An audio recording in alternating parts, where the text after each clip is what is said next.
It's almost 4 in the morning, but I'm going to lose sleep if it means getting out this message, because this YouTube video is not really that big of a deal, but I have to make it seem like it is so that people maybe pay attention, right? So why do a lot of live bands suck? Specifically, like cover bands, I guess. If you're an original band and you don't have your own material down, I guess that's just even more sad and pathetic. But a lot of cover bands, a lot of people that play cover music, you know, other songs from other people at bars or whatever, and restaurants, anything. Why do a lot of them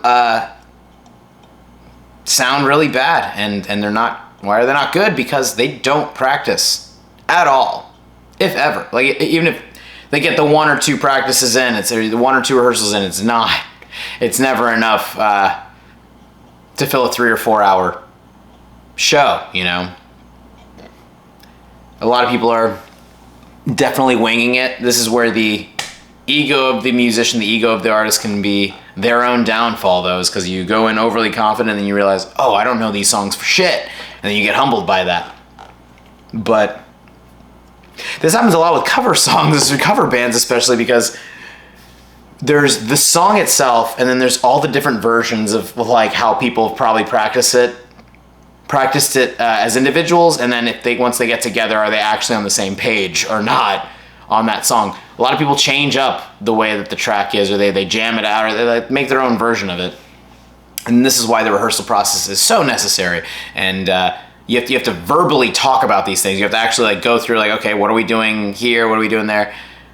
Me and my trio band, we just kind of do the track. So it's all like, as long as we're copying what the track is, which is what I try to do anyway, because I don't know, if I'm playing a cover song, I just try to literally do the song. It's nothing more than that. That's the job. So it's already there. It's literally like a Lego playset. You just have to follow the instructions. It's already there. But a lot of people, like with cover songs, they change the key. They do different versions of it. They put like their own spin on it, and that's like you just can't expect people to jump into that without ever like having talked about it or without going over these things. And what really bugs me about all this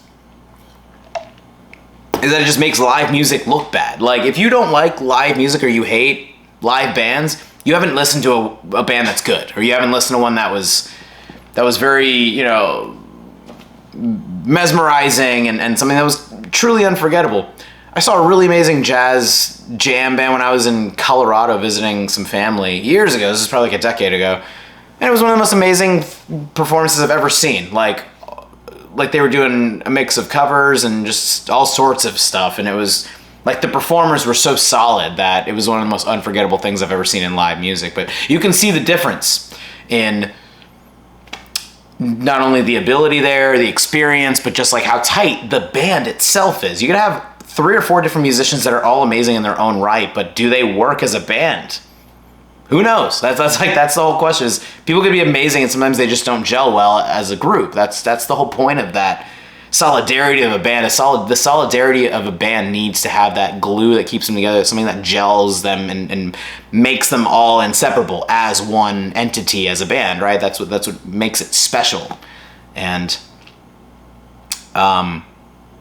obviously, if you're not rehearsing or ever playing together outside of actually doing a gig, you're gonna sound like shit. You're not gonna gel. Just that alone, like the lack of chemistry. You have to rehearse enough to not only know where everybody is on the same page, but then the next step is, okay, we have to find that style of ours, or like that groove that we want as a group of people playing this cover song, because every single person is gonna have like their own like flavor as a musician, their own like ingredient that they kind of bring to the meal there. So that's something that, I don't know, people just don't think about. Like, people like don't think that rehearsing is, and what's funny is like jam bands can get away with this. Like, if you have a jam band full of talented musicians, yeah, like they can get away with never really playing outside of the actual shows.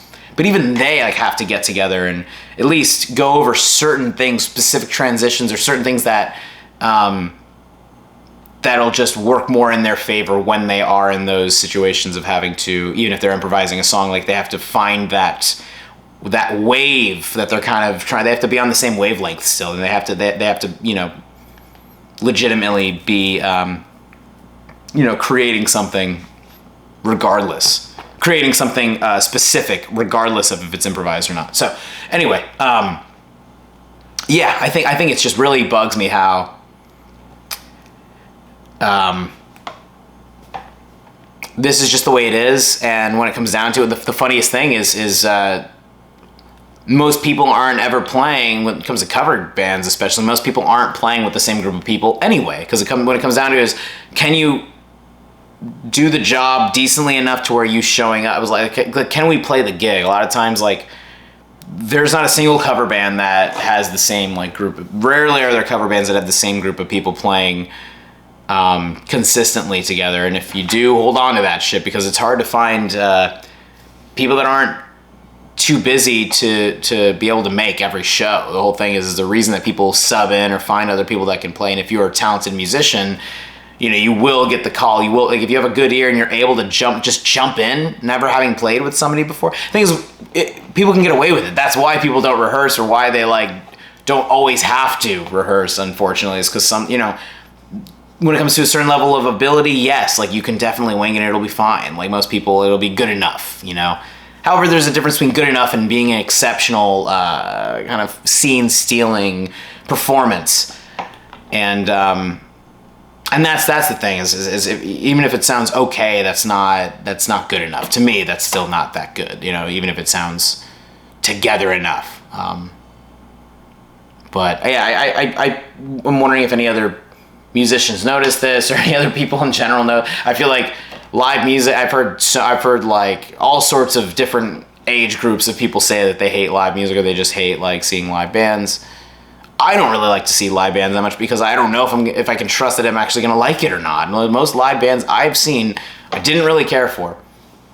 And even if I liked them, it's like kind of such an in-the-moment thing. It's not like I'm going to go out of my way to be like, oh, what's that band? Like, what, like, let me get their info. I don't know, it's just not that kind of world anymore, I guess, too, though, where people aren't, like, live music feels so momentary, So I don't know. Maybe that's all a part of it too, is because it's so momentary. People know that they don't have to really like try that hard or care. Like, you could play one gig with one band or do one rehearsal with a band and then never see them again. So there is that too. It's just like, why should I put in that much effort if I'm probably only going to play this one gig with these people and never see them again? Which I get. I totally get that. It's just it's just a shame how the shitty bands and how many of them there are. And when I say shitty, like, you know what I mean. Like, I'm not trying to be mean, but there are people that just fucking suck. Like, there are people that just aren't good at playing, at playing because they haven't practiced enough, either as an individual or as a band or whatever.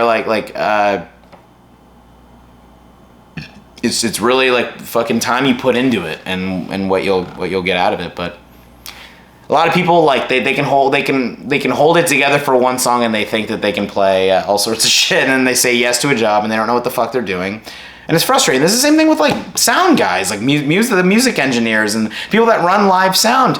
They're fucking jackasses sometimes who have no idea what the fuck they're doing. Like, if you've ever had a sound guy that actually knew what they were doing, be fucking grateful for that, because most of them are total fucking idiots. They're fucking idiots from what I've seen. So, a lot of them can be, at least. These things attract a lot of amazing people and a lot of total fucking hacks that suck, and then there's everything in between.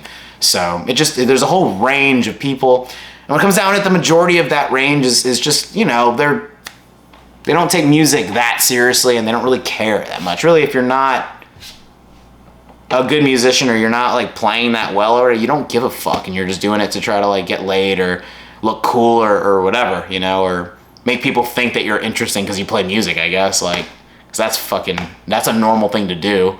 Pretend to do something just for the fucking attention of it. That's just so weird. That's so weird to me, to do anything just for like people to think that you're doing that. Anyway, the whole point of what I mean with this is a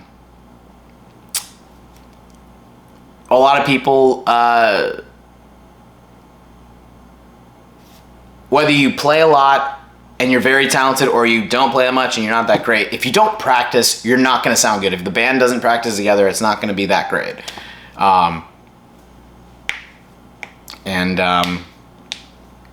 Yeah, it's just a shame that live music gets, I feel like the reputation of it is just, like, no one wants to see, like, their friend's live band. Like, people say, oh, I'm going to my friend's live music band, live band. I'm such a fucking idiot when I drink. I'm gonna go see my friend's band at this place or whatever. You wanna go see it? Like, no, nobody ever really wants to go see that, because a lot of times it's just, it's fucking brutal. Like, it's like seeing theater. I fucking hate watching theater. It's the most boring, drawn out crap I've ever seen in my life. But I'm going into the whole thing. Live bands suck because they don't practice and they don't care, and that's just they don't play. They never rehearse. Just a heads up. Most bands that you see never rehearse, and they don't care enough to, because they probably think they're not getting paid enough, and they probably aren't. So, and maybe we should all be practicing enough, but see, if you paid us more, then we would actually give a shit about practicing more. So I guess it is on the, I guess it does go back to, like, the fucking people hiring us. If I was making a shitload of money for every single gig, of course I would really go out of my way to make sure it was more organized, but you totally can get away with just winging it a lot of the times, I guess, which is why everybody does it. So anyway, I'm sorry if you've seen a live band and they fucking suck. Just know that was probably the only time that they had ever played together and they had never rehearsed before. So